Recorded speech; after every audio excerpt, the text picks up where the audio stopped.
I had the greatest job on earth. I was a WWE wrestler. And in today's video, we're going to... Something just doesn't feel right. Hang on one second. What the fuck? Ooh, much better. Now, we all know with South Park, no one is off limits, but did they disrespect the wrestling business? I mean, did they go too far? Well, in case you might not know, I fortunately happen to be a former WWE wrestler, so they must respect my authority. We're gonna watch it together and find out. Say that again, Edge. You think you're better than me? Pause. These two niggas, I grew up watching these niggas. Edge versus John Cena, 2006, nigga. I'm 4 years old. This is what got me into wrestling. Edge doing weird shit with Lita. John Cena getting this, you know, John Cena was just that nigga, man. I'm just sorry. Him, Randy Orton.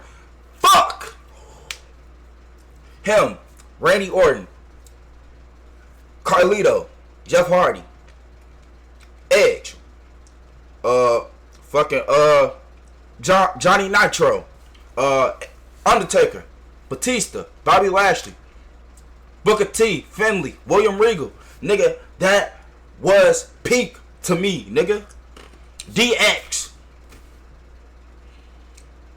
That was my peak, nigga. And I was only 4 years old, nigga. You feel me? That's peak wrestling to me right there. You feel me? But let's continue the video. These two niggas, thank you for getting me into wrestling. When this nigga put this nigga in two tables, I was hooked. I was hooked, my niggas. But yeah, let's continue the video. You know, your mouth has gotten you into trouble for the last time. Now, I've never seen this. I knew they did a wrestling episode, but this fell during the time of my just life when I was trying to avoid everything wrestling. But I have been a fan of South Park since the 90s. I still remember the first season when they came out and everybody knew South Park would go to the edge and then off it. I'm shocked I haven't seen this, but I understand. I understand why I didn't. I didn't want South Park to be reminding me of what I no longer had. Oh yeah? I've got something else to tell you, Edge. I love how they're using actual, real wrestlers, but they're doing slight difference. Like if you notice the microphone, I mean, it's not the WWE logo, so there's no trademark issues, but it still looks close enough to the WWE logo. I slept with Vanessa last night. You can tell South Park's kind of hitting a little close to home with that. I mean, everybody that knows Edge and just the out of the ring / in the ring I'm not gonna issues lie. he's had in the past, and they're. I'm sorry to say this. Lita, you can get this motherfucker if you want. I don't give a fuck how old you is. You can still get it, man. I'm sorry. But yeah, let's continue the video, man. But yeah, I remember John Cena beat the shit out this nigga and got his thing. You feel me? But yeah. Yeah, South Park's flying pretty close to the sun. I love it. And you took my job. He took his job. He took it, girl. Now, obviously, they depict wrestling fans the way I think culture views wrestling fans. I wouldn't say it's accurate, but it's definitely funny. I mean, they obviously view wrestling fans as being just rednecks and just low IQ. And listen, that segment is fans of everything. I'm not gonna lie. Wrestling fans are the most wishy-washy bastards that I know. Like, you motherfuckers think y'all can book a show. You motherfuckers think y'all can wrestle, that y'all can articulate the goddamn ring. Oh, he's not a good wrestler. Oh, shut the fuck up. Shut the fuck up. You motherfuckers suck, bro. You motherfuckers suck. You can't make your fucking mind up. Like, nigga, make your mind up. You feel me? You will never get closure with fucking wrestling fans. If it's one thing, then it's another thing. You're going to be in a lose-lose toxic relationship like John Cena said. That's it. That's all I got to say, man. But wrestling fans piss me off. That's all I got to say. I get what they were trying to do with poking fun at wrestling fans. It's kind of a running joke, I think, all the world over. I saw a lot of wrestling fans that did not did not fit that mold, but I understand why they put it in. Damn South Park Cena throws a better clothesline than the damn real Cena. Tomorrow we are signing up for wrestling class. Damn, I don't care. It's a lot of niggas that don't like John Cena. A lot of wrestlers that don't like John Cena. They think that nigga could not wrestle. And to be honest, John Cena has really can't wrestle. Like, if you actually been in the ring, you know John Cena has only got like 6 fucking moves and then that's it. I mean, what's wrong with doing just the 6 moves and shit and just selling the rest of the shit? You feel me? What's wrong with that? You know what's wrong with that? People think too deep about the shit. You feel me? Because John Cena can do those 5 little dumbass moves and still have a 5-star match. You feel me? I'm going to be honest. John Cena, niggas like him, Goldberg, it's another nigga that just does 5 fucking moves and then calls it a day. Brock Lesnar. But Brock Lesnar, no. Him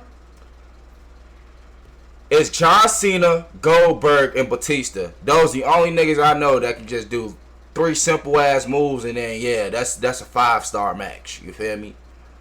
Other niggas can't get away with that because you're not big. You know, you're not that strong. You feel me? Like, I don't know, bro. Like, those the only niggas I know that could get away with that shit. You feel me? But if you big as hell like that, why do you need to know? You feel me? How to wrestle? Because he not athletic. The nigga is a powerhouse. He can pick up fucking Big Show. You feel me? That's all, man. Man, let's continue the video, man. I don't know why niggas hate on John, but yeah, that's just it. What it is, bro.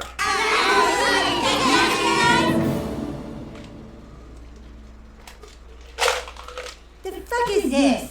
I love it how they're showing the difference between amateur wrestling, or as we call them, shooters, and the entertainment world. It's funny, these little things that they picked up on. Where's all the cool costumes and jumping off ropes and stuff? Oh, not this again. Let me guess, you just went to that stupid WWE show in Denver last night. Yeah! Ugh, the WWE is not wrestling! It's fake! It's fake wrestling, dude! It's fake! Shut the fuck up. Shut the fuck up. Shut the fuck up. Wrestling is fake. Wrestling is fake. Hey, shut up. Nigga, what would you rather do? Would you rather punch a nigga and it's not a real punch and get paid $10 million? Or would you rather punch a nigga in his face and it's real, get your teeth broken out your fucking mouth, and get paid $500,000? Which one would you rather do? One, you gotta go get surgery to put new teeth in your fucking mouth. The other, you punch a nigga like this, and then nigga punches you back again. Fake as fuck. You get $10 million, nigga. Which one would you rather do? Why complain about some shit that you don't give a fuck about? That's all I'm saying. Why complain about some shit that you not doing? That's all I gotta say, man. Let's continue the fucking video, bro. Meeting some shooters, some real wrestlers who, for lack of a better word, just didn't respect the professional side of And to be honest, half them niggas that say wrestling is fake, I dare one of you motherfuckers to go to a wrestling practice and take a bump. 99% of you niggas would quit. Because wrestling is predetermined, not fake.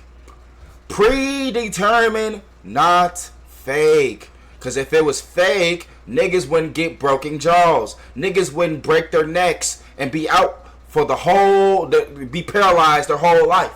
Because if it was fake, niggas wouldn't actually get bloody lips. Niggas wouldn't actually get freak accidents. Wrestling, fake wrestling, like you quote unquote say, is the most dangerous fucking sport of all time. You could die in that goddamn ring. You could die in boxing. You can die in football.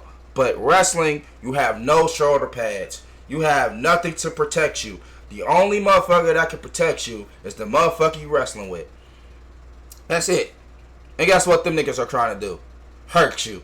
So, wrestling it's not quote unquote fake. It's predetermined. Because I'm gonna be honest, we should go back to the back of the days where if you say the F word, a wrestler punched the dog shit out your ass. Because that's disrespectful to say. You feel me? Because those motherfuckers put their lives on the line for a 5-minute wrestling match, risking their lives every time they get in that ring. Quote unquote broken necks, quote unquote broken legs, broken arms to entertain y'all, and y'all say the shit fake. 99% of y'all, if y'all got in that ring and y'all took a bump, y'all would quit. So wrestling is not fake; it's predetermined. Let me just say that. They understood the money that could be made. They understood the theatrics of it and everything. But that is where they separated. Once Kurt Angle got in and showed that there is a avenue from amateur wrestling to the tops of professional wrestling, that squelched a lot of that. But I understand if you've done something your whole life. And my bad. Let me go back. This nigga is the best wrestler I've seen in my life. Now that I've done it, this nigga's the best wrestler I've ever seen in my life. This nigga will wrestle with broken necks. That's all you need to know. Him and Shawn Michaels, best wrestlers I've ever seen in my life. That squelched a lot of that. But I understand if you've done something your whole life and then people in essence make fun of it or make light of it, I get where your anger might come from. The Wrestling Takedown Federation has several matches planned today. Alright, so here's how we'll do this, guys. Just the Wrestling Takedown Federation, WTF, just genius. I'll come out to the ring first, and then Jimmy, you come in and tell me you're gonna kick my ass. Even near the kids, they recognize that in wrestling you gotta have a gimmick. Everything near the kid. I'll come out to the ring first, and then Jimmy, you come in and tell me you're gonna kick my ass. Even near the kids, they recognize that in wrestling you gotta have a gimmick. Everything starts and ends with your gimmick. And hey, sounds like he's coming up with a pretty half decent run sheet. Let's see how it works. Hey, he's slapping my girlfriend, referee. In my country, we don't wait for a bell. It's Oh hell no. Yeah. You go. My bad. I'm pausing a lot. A chair shot hurts like a motherfucker. I ain't gonna cap. That shit hurt like hell. Especially if your ass got a bad shoulder. Oh, bro, my shit was fucked, bro. If you don't hit that chair the right way, nigga, you fucked for the whole day. I ain't gonna cap. But a chair shot, that shit hurt if you don't do it the right way. That's all I'm gonna say. That shit hurt. What are you still doing here? You still have not downloaded Pi Adblock? You know I'm just gonna keep showing up on your screen until you download it, right? Honestly. Girlfriend is a whore. Wait for it. Wait for the whore line. Oh, that's up. Cartman did something there that was genius. He said, wait for it. Remember in the video we did with Gender where he was talking about him and Randy scaling the Punjabi prison, and he said, Randy told me too soon, brother. Wrestling's all about timing. Cartman even knows everything's about timing in that business. And Cartman is in essence calling a spot, or basically guiding the match, guiding the people, telling them when to do stuff. As a wrestler, I would always listen to the veterans, listen when we lock up, when we're in a hold, or when we're shooting them off, because the veteran's always going to be the one calling the spot, telling you as I get shot off, 100% true. I ain't gonna cap. 100% true. If your ass ain't a vet, nigga, you shut the fuck up. You feel me? That's what I learned. Cause if you try to tell the vet what to do, yeah, that means you difficult to work with. I'm gonna be honest. Based off what I've been doing at wrestling practice, yeah, man. It's fucked up, but I ain't gonna cap. I gotta use the bathroom. I'll be back.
I had to use the bathroom, but false alarm, false alarm.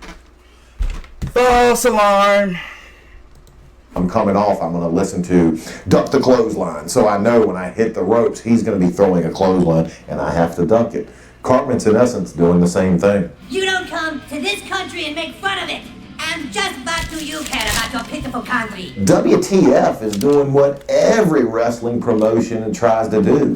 Get a little buzz, put some shows out, start increasing the number of people coming to your shows. Man, they're building a good wrestling organization. They're building a good indie promotion from the ground up. Well done, WTF. Well done. You cannot fight until your test results come back. I might have to wait for my hepatitis test, but in the meantime, I have brought my comrade from Mexico to wrestle against you. That Russian kid's got hepatitis? They're also putting storylines together. They're getting storylines and they're getting people to do what? To care. That fans are caring about what these kids are, what the kids' storylines are. Good stuff. Good stuff. It's true, I love Stan the Man with all my heart, but I want to be with Juggernaut now. What? No, what you doing? Good heel turn. Exposing something that the fans don't want to hear and you want to elicit a reaction. Good heel turn, Cartman. Good job. I'm not in love with you, I'm in love with abortions, don't you understand? Those kids better watch those chair shots to the head, and I know a little something about Oh my God. They I ain't don't- gonna lie. That's concussion city, my nigga. I'm never taking that shit a day in my life. I ain't gonna care.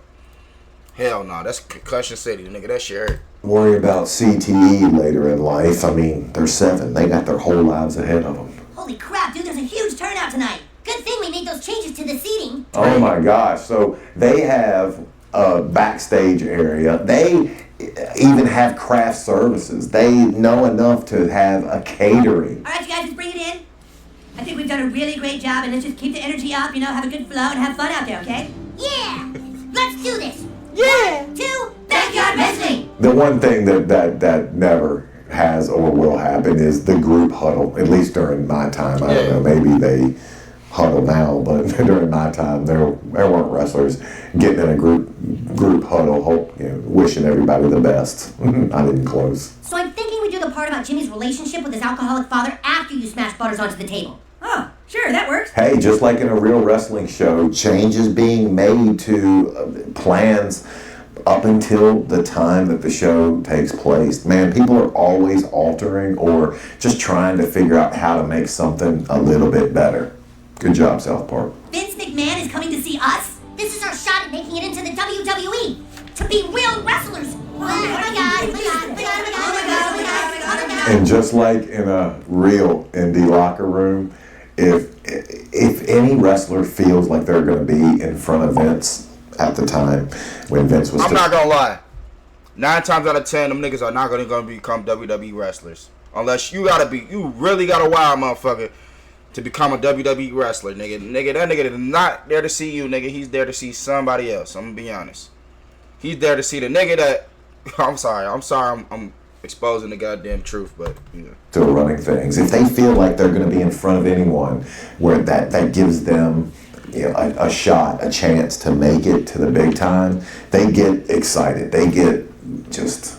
I mean, that's what they do it for. They do it for the most part. Some people just love the business and just want to be a part of the business. But for the most part, most people want to be at that company in front of the biggest audience that they've ever wrestled in front of. So, yeah, if there was an indie show and they heard a Vince or a Triple H or a Jim Ross were gonna stop by, people would get excited. That's 100% accurate. You're wrestling for the right to marry Mackenzie Phillips, but just learned that she had sex with her father. Go. Your father! Your own father! I don't care if you were on drugs, you sick whore! I love it. They're saying that everything theatrical or wrong promos or whatever, that's the wrestling. And of course they're just making fun of wrestlers, saying that wrestling is just all the spectacle and it has nothing to do with the actual wrestling aspect of it. That's true. He's here! Vince McMahon is here! They got it right. Vince showing up in a limo. I remember, I don't think I've ever seen that man, I'm sure he has, but I've never seen him get out of a four-door automobile. It's usually one, it's a stretch job. Good job. Welcome to this performance of Wrestling Takedown Federation, SmackDown. I thought they were going to obviously have the kids just being too violent. And especially when I saw the first thing they did was hit each other with a chair, I thought that's 100% where they're going. But they didn't. They just went down a different route. They took a different path, the path of just theatrics.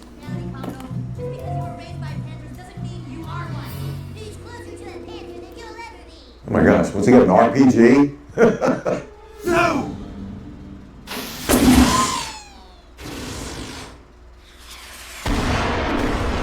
Oh, Dios mío! Mataron a Pollo Loco! You want to know pain?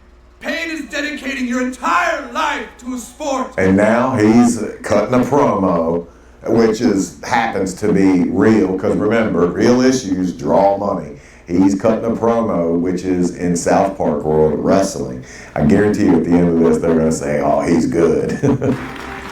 Sir, that was one of the finest wrestling performances I have ever seen. What? Will you not join our wrestling organization? Stage crappy singing is what stunk us. What? You're The hell's this? I love it. And then once they actually start fighting and start going, the fans, what is this? That's genius. I see what they're doing. Screw this. This is just stupid. Don't start with me, Kitty. Bye! I don't disagree with their premise as much as I disagree with how they got there. Yes, wrestling is theatrical. Yes, it is a male soap opera. Yes, it is entertainment. But that entertainment comes at a cost. That entertainment comes at bodies being broken. I am sitting here right now and my back is on fire. And it's not on fire because of a promo I ever cut, or it's not on fire for any interview I ever did. That's the only thing that I wish South Park would have talked about. But they did do a good job of showing just how people can get wrapped up in the actual theatrics. So for that, I commend them. And while I have yet to appear in South Park, I have been in a video game. And to find out how much money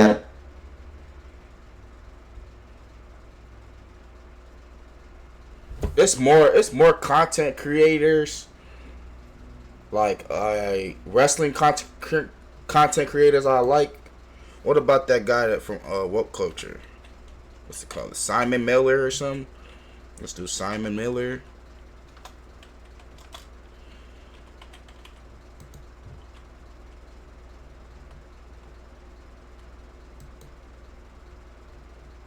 So we've arrived at the end of 2024.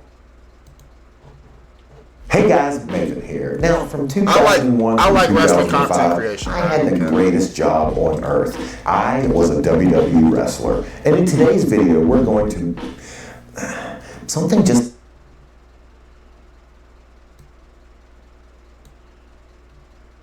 The next talent we're going to speak about will be... Oh, these big... Oh, my brother! Hey everybody, welcome back to my YouTube channel. And the last time I did something like this, I rated which tag teams I liked working with, and now I'm going to do the same thing with single wrestlers that I have worked with. So let's get started. The final boss, The Rock. You know, one of the most memorable matches that we've had with him, it was myself and Bubba versus The Rock and Mick Foley. And as we're coming down to the ring, I'm actually cutting a promo. And that promo is basically leading me to the ring, but yet as I get up to get in there with Bubba, The Rock puts his hand out. He grabs the mic. On YouTube, Rudy Poos. And then Bubba looked back at him, grabbed the mic from me and said, "You should know by now that we are the..." And then him and Mick started to beat the hell out of us. It was a great time. We've had great matches with this man. When you're in the ring with The Rock, and you have good matches, that's going to just catapult you to the next level, which is what it did. You know, one of the other memorable matches we had was with him and The Undertaker, where we put them through a table. I have a scar on my arm, on my right arm, because as we put him through the table, a piece of the metal or the wood snapped back and took a chunk out of my arm. So when they say those tables are fake or professional wrestling ain't real, tell my doctor bills that. Damn. But no, we had, like I said, wrestling is fucking. It's really enjoyed it. One of the best to ever grace the ring in the WWE. Thank you, Rock. The five-time WCW champion, Booker T. Singles match, great. Tag team, even better. But now that I have the platform and have my own YouTube channel, hey, Book, if you see this, now I'm going to talk crap about you.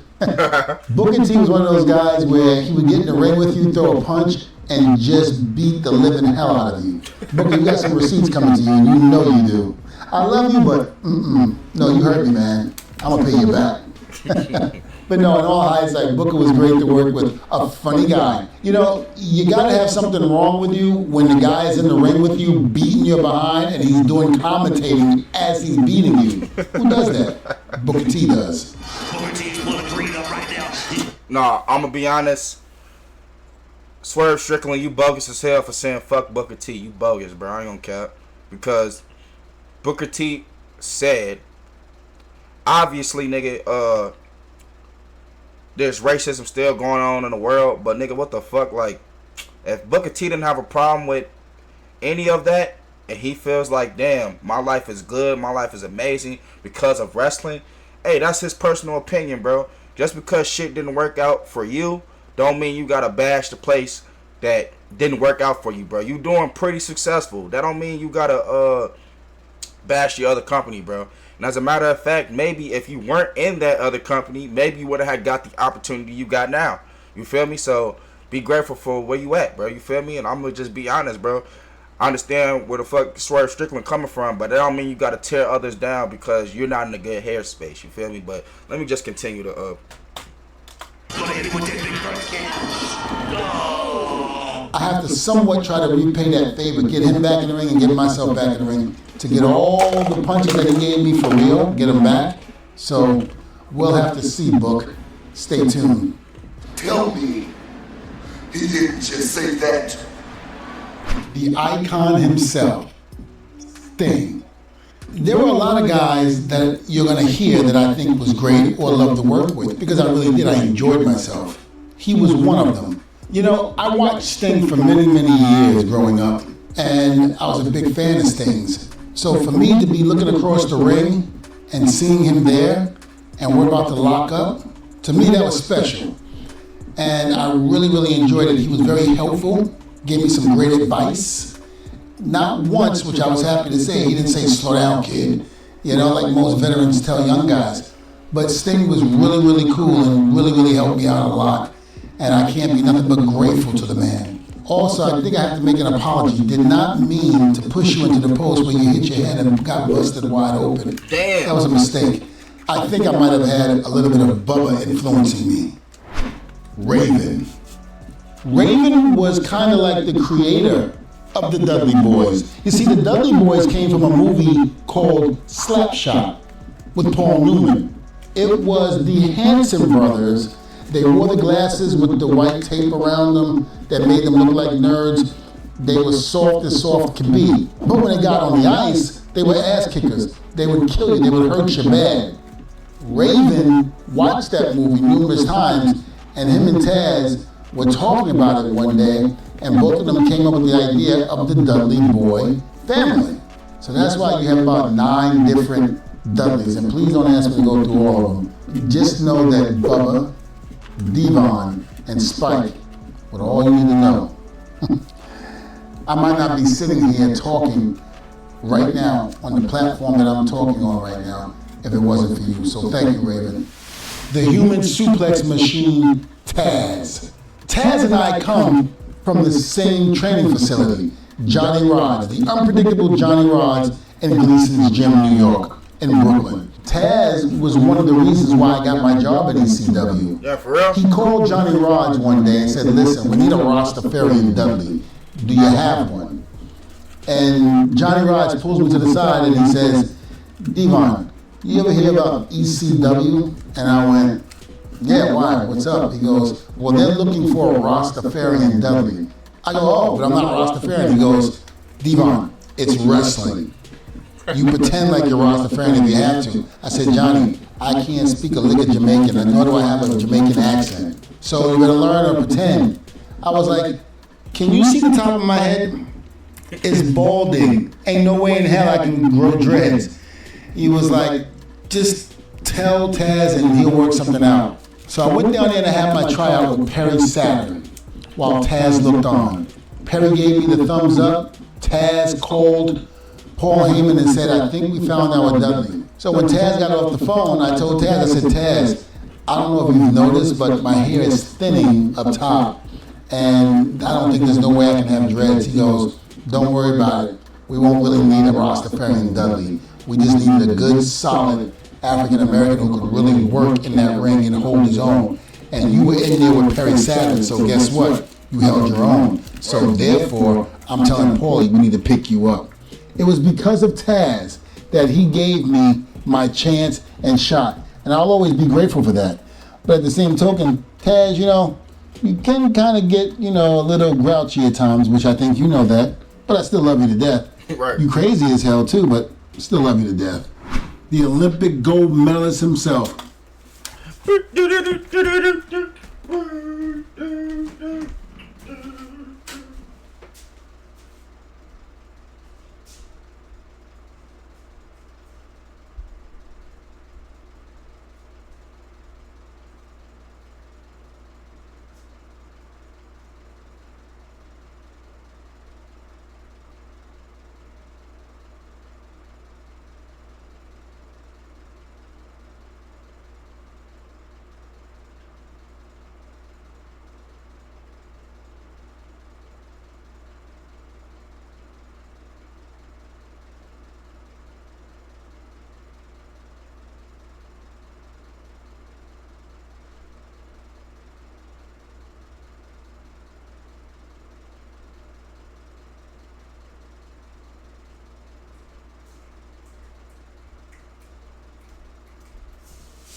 Kurt Angle, a man who won a gold medal with a broken freaking neck.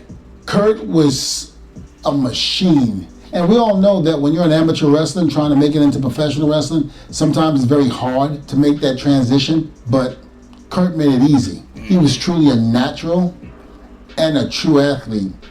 You couldn't beat him, even if you tried. Kurt was a true fighting machine. My hat goes off to Kurt, and I love him like a brother. He was one of a kind. Thank you, Kurt. I really appreciate everything you did for me. You're still the best in my book, man. Mr. Monday Night, Rob Van Dam. Great matches in ECW, great matches in WWE. Hell, we even tore the house down in Japan. What can I say about a man that I've had nothing but great matches with? It was one night, right before Rob got married, where the spinning elbow that I did, basically as I did it, I caught him in the eyebrow, which gave him 6 or 7 stitches to close it up. The bad thing about it was his wedding was the next day. So he had to take pictures with stitches in his eye all because of me. And I remember him just going, Devon, it's okay, don't worry about it. I was like, BS, your new wife is gonna kill me. I was like, you gotta take pictures all scarred up and everything. I was like, man, I am so sorry. And basically Rob was a true professional. He goes, Devon, don't worry about it, it's all good. And never once did he ever complain. Never once did he ever say a bad thing about it. So again, Rob, thank you so much, man, for all the great memories. And remember, I still remember that spot we had to do. Whip you into the corner. I charge. You go to hit me with the boot. I knock it. I throw it down. I come to clothesline you again. You duck. Hop on my shoulders. Huda Karana. 1, 2, kick out. Clothesline your ass to hell. Thank you, man. The innovator of violence, Tommy Dreamer. Tommy Dreamer also helped me in my career here in ECW. People don't understand that when you're on the road and you're traveling, you have to pay for your own expenses. Yes, it's a write-off, but at the time, when you don't have the money to pay for things, guess what? You have to find a way to make it work. Well, Dreamer basically had me ride with him. Dreamer was like a father figure to me during that time. He made sure that I was well taken care of. And one of the matches that I had with him, putting his girlfriend, who became his wife later on, Beulah McGillicuddy, basically broke her neck with the 3D. I felt bad at the same token. I was happy. That launched us to another level in ECW. It made us more devious. It made us more cutthroat than any other tag team that had been in ECW at that time. So I was very happy that I was able to do that, even to a guy who I consider like a father figure to me. But yet and still, it was business, nothing personal. I owe this man a lot. Damn, that's some sick ass shit right there. Pay him. You heard that shit? He broke a bitch's neck. He broke a woman's neck. Felt bad, but didn't give a fuck because it got him to the next destination. You know how cold you gotta be to do some shit like that? I ain't gonna lie, that's fucked up, man, but that's wrestling. I'm sorry. And hamburgers. A little joke, Dreamer, don't get upset. I'm just joking. The suicidal, homicidal, genocidal, Sabu. Probably one of the most craziest wrestlers I've ever been in the ring with. Sabu was a great guy. I liked him a lot. We had a lot of great matches together, whether it was singles matches or tag team matches. Even though I knew Sabu was on a little bit of the crazy side, he took care of me in the middle of the ring. We had matches where I remember I would have him one-on-one in the ring, and of course my partner Bubba would come down and interfere, and then here comes Rob Van Dam. And next thing you know, they're putting us both on the table. In all hindsight, Sabu, great to work with, fun, just don't piss him off. Rey Mysterio. I will say this, I loved working with some of the guys who were smaller than me. You were able to do a lot more things. And with Rey, you could do anything. He was flipping and flying, you would catch him in midair and make a move look just great. Rey was probably one of the greatest talents that I have been in the ring with. And up until me retiring, he was still one of the greats. There was one particular match that I think that stood out was when Rey Mysterio and Edge were wrestling myself and Farouk. I was glad to say that we put that match together and it just flowed. It really did. There was one particular thing in the ring that we did where I was on the top turnbuckle. And as I'm on the top turnbuckle, Rey goes from one side of the ring to the other, gets thrown up in midair onto my shoulders, Huda Karana onto the mat, inside to the ring.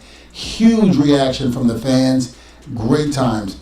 Me and Rey hugged each other and was like, man, that was perfect, thank you. I almost didn't think you had me. I told Rey, I said, you wasn't going nowhere. If you're up in midair and you're near me, I'm grabbing you and I'm supposed to, it's gonna happen, trust me. You know, again, Rey, true professional, got nothing bad to say about him. Thank you, Rey. AJ Styles. You know, AJ was great to work with, he really was. He was willing to do anything, extremely athletic, and just really a go-getter in that ring. I remember AJ and I used to do a thing in the ring where he would charge me in the corner, I would duck, hit the rope, I'd come and spear him. And there was one particular time, the first time I did it, I brought everything with it. And when I did that, I kind of flipped him inside out without him having to do it on his own. And we thought it was such a great thing that we decided that we were just going to do it from now on that way. And it worked every single time. I had a great match with him as a singles wrestler, and I also had great matches as a tag team with him and whoever he tagged with against Bubba and myself. So AJ was a true professional, knew what he was doing, and on his way to greatness. So again, thank you, AJ Styles. The man who's making history right now in the WWE, John Cena. I started off with John right during the time he first started breaking into the business. He was a young John Cena at the time. He was very green, didn't really know too much. And I had the opportunity to work with him. Working with John was great. A little unorthodox at times in the ring, and he would say that, but really enjoyed it. There was a match that we had where I was tagging with Batista, and I believe he might have been tagging with Rikishi. We had great times, we really did. Unfortunately, Devon received the stink face thanks to John. Helped me get me down in the corner, and Rikishi doing what he does best. But you know something? Regardless of that, I had fun. I really did. And because John and I wrestled so much during that time, we had good chemistry. We actually talk about it every time we see each other because we had such a good time back then. It was before John got really, really big, and it was right before he really got to know what he was doing in the middle of that ring. So the funny story is I used to call myself a rapper, which I wasn't. I would just take snips and bits and pieces of old rap songs and put them together, and then people who I knew had no idea what was going on, I say, yeah, I made that up. Can't believe I'm admitting that now. But no, we were on a tour bus overseas. We had Stephanie and Triple H in the front seat, and it was myself, Spike Dudley, Chuck Palumbo. It was a host of other guys that were in the back, and we all enjoyed rap music. So somebody was playing Tupac in the back, and everybody was rapping to the song, and it was all cool and stuff. So then it came up to where who can do a rap better on the bus. John Cena basically just busted out that rap, and we were all shocked and taken back. I remember Stephanie McMahon looking back and going, who the hell is that? And then she realized it was John Cena, and then asked him after we got to our hotel, hey, do you think you could do that on a regular basis? He was like, yeah, that's not an issue. We didn't know that John was so fluent in rapping on just about anything, but he was. He can come up with anything. I asked him one time to do a voice incoming message on my phone, and he did it. And I had it for about 2 or 3 years before I lost the phone. But it was really cool for him to do that. And I believe, if I'm not mistaken, it was like a few weeks later, he did something on Monday Night Raw or SmackDown where they had a Halloween party, and they had him rapping. And that was for the first time that it all came out. So I like to take some credit to say, I helped him do that, but... you can't do that. In all hindsight, John did an excellent job. I was very happy for him and all his success. I don't think anybody saw that coming. But John did, and that's why it came for him. So, congratulations to John. The next talent we're going to speak about will be... this bitch. Maven. That's right. You guys... go on YouTube, go anywhere on social media and tell him I call him a bitch. He'll know what I mean by it. No, me and Maven, we are buddies, we are friends, we are everything to each other. He's my brother, he's my little brother that I always wanted in the wrestling business, and I will always be grateful for his friendship. Fuck you. Him and I have been up and down the highways together. We've been in and out of restaurants together, in and out of the ring together, you name it. We had each other's back through thick and thin. There was one match that we had that was Reverend Devon. I had Batista in my corner. He had Al Snow in his corner. And the great thing about it is, unfortunately for Maven, he lost that match. He was being seduced by that Jezebel, Tori Wilson, who I made it a point to tell him backstage right before our match. And I think that might have ultimately caused him the victory over me. Long and behold, Al Snow came in, put his 2 cents in there trying to rescue him, and got his ass beat too.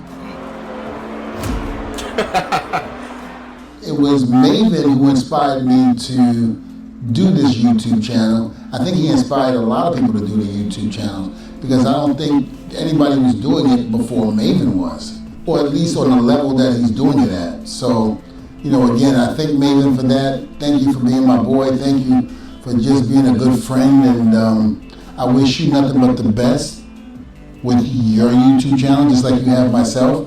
You've given me great pointers, and I can just say I took your advice, so thank you. And again, Maven, definitely a plus in my book. This bitch.